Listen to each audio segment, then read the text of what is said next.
Good morning students, welcome back to the social class. In our previous class we know very well we have discussed about the first war of Indian independence. So as we have successfully discussed about the first war of Indian independence, today from the political science I am about to start a new lesson, that is the second lesson, which is none other than the Indian foreign policy. Okay, so as I am about to start this lesson today, I am going to give the brief introduction about this lesson. First, let us see what are all the important concepts we are going to discuss from this lesson. So after completing this lesson, we will be aware of these all things. The first one is the nature of Indian foreign policy. Next, Panchasila principle. Next, non-aligned movement. Next, disarmament. And finally, we are going to discuss about anti-apartheid policy. So these are the main important concepts which we are about to discuss from this lesson or from this chapter. So as a result, you know very well, in our day-to-day life, we are going to have our own policies. Am I right? So policies in the sense, for example, you say how you are going to deal with your close friend and how you are going to deal with your enemies. So you are going to have your own ideas. And according to that ideas only you are going to deal your friendship with your friend or with your enemies. So like that only when it comes to the nation, nation is also supposed to have its own policies. So if we won't have the policies, it becomes very difficult for us to have a very good understanding or very good what we can say means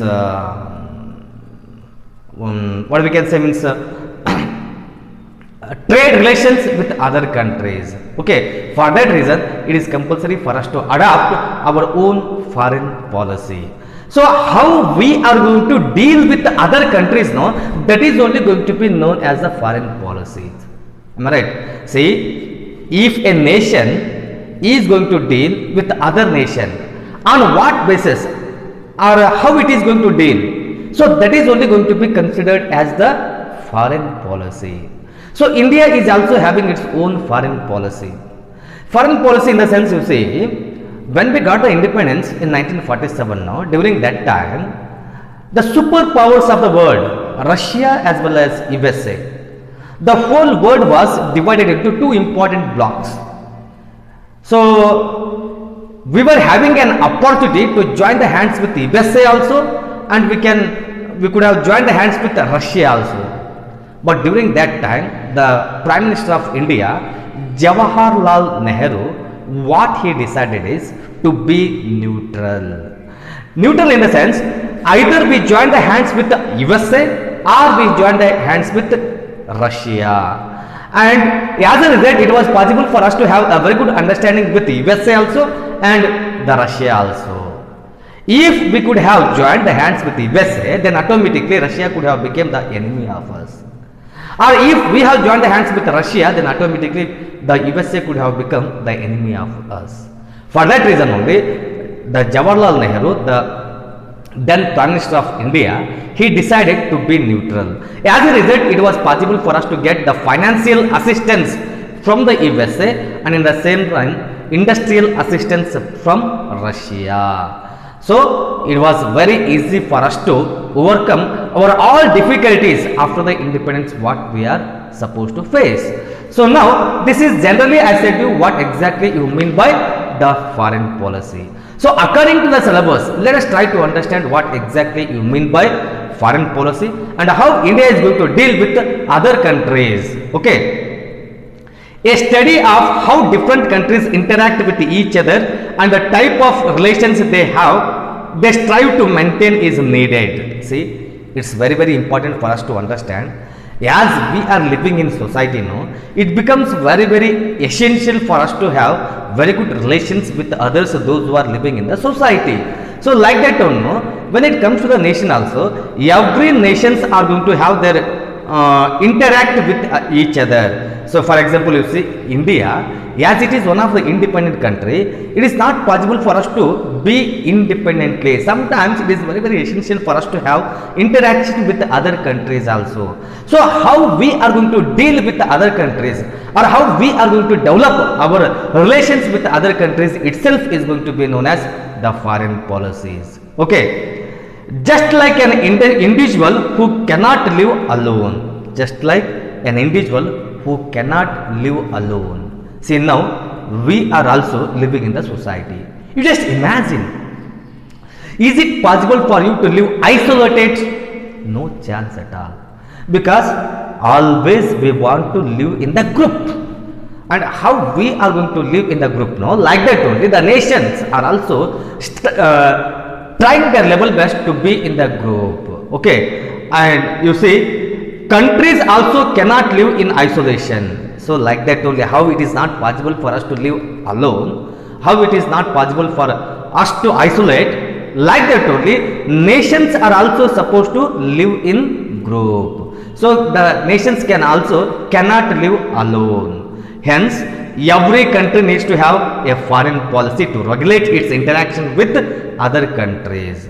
So every countries definitely they are supposed to have their own foreign policies in order to interact with other countries of the world. Now you see, India nowadays it is developing its good relations with the number of countries in the world. So almost 150 countries are the nearest and best friends of India. So on what basis they became the friends? The foreign policy what we have adopted in our country. So this foreign policy helped us to increase our friendly nations in the world. Okay, out of 200 countries in the world, very few countries are strong and most of them are weak. See, at present there are approximately 200 countries in the world. Among 200 countries, every country is not powerful, every country is not strong. Only few countries are there, those who are very, very powerful and those who are very, very strong. Remaining many other countries are there, no? Economically, socially, they are backward, they are weak. Okay, next you see, according to experts, every sovereign country has its own foreign policy. So according to the experts, how they are going to explain means, every sovereign in the sense independent country, every independent country is going to have its own foreign policy. So when it comes to the India is also an independent and sovereign country. So as India is also one of the sovereign country, no, definitely India is also going to have its own foreign policy. Okay, see here, a sovereign country is that country which is not under any other country's control either for internal or external issues. Now you see, once upon a time we were also under the control of British, that is different. But now you see, as we became independent in 1947, no, we are not at all having any influence or anybody's control over us either internally or externally. For that reason only, India is going to be known as now one of the sovereign or independent country. So as India is an independent country, definitely it is compulsory for us to have our own foreign policy. It's an important point to note that India had its own foreign policy before independence and after independence also. And here one more thing we need to note, we need to understand. Even though India, it was not independent, so it was having its own foreign policy before the independence also, after the independence also. So you may ask, no sir, when India was under the control of British, how it was possible for India to have its own foreign policies? Yeah, your doubt is correct. But even though we were able to maintain our own foreign policy before the independence also and after the independence also. Okay, so India has been considered as one of the major countries of the world with its huge population and natural resources. Now you see, now you know very well, among all the countries of the world, India is also going to be considered as one of the most important country because due to its huge population and abundance of resources available in our country. So if you happen to visit India in our country, no, in respect of population we are standing second position in the world, and next to that, no, we are having abundance of resources deposits. So as a result, we are also going to be considered as one of the major country in the world. And military, so even we are having a huge military also. Intellectuals and industrialized capacities, so number of intellectual people born in our country. So you might have heard the name of Swami Vivekananda, Mahatma Gandhi. So like that, number of people are there, those who are going to be known as the intellectuals. And apart from that, no, industrialization has also developed in our country. So India is one of the few countries in the world who pursue their own foreign policies. Now you see, India is one among some few countries, those who are going to have their own foreign policies. So for that reason, we need to feel very, very proud about our country, because we are also pursuing, or we are also following our own foreign policy. We are not at all dependent upon any other countries. Okay. So India became a republic in 1947, that you know very well. So India got the independence in 1947 and it became the republic. And an independent country, India, wants a peaceful existence with the other countries of the world. So now the independent country, India, what it is expecting? It is expecting the other countries of the world are also supposed to exist peacefully. And India is always trying its level best to extend its helping hand towards the countries, those who are in need. So always it is giving help for other countries also to become independent, and they can lead a very, very peaceful life. So some of the aims, the major aims of Indian foreign policies are given here, and one by one we are going to have discuss about this aims of Indian foreign policy also. The first and foremost important thing what we need to understand from the aims and objectives of Indian foreign policy is national security. See, every nation, it strives its level best to say that that country should have the national security. And our Indian foreign policy is also deals the same thing only. We are trying our level best to give the security for our country in all the bases. Okay. And next you see, enriching national economy. So it is very, very important for all the nations. As early as possible, we need to develop the economy of our country.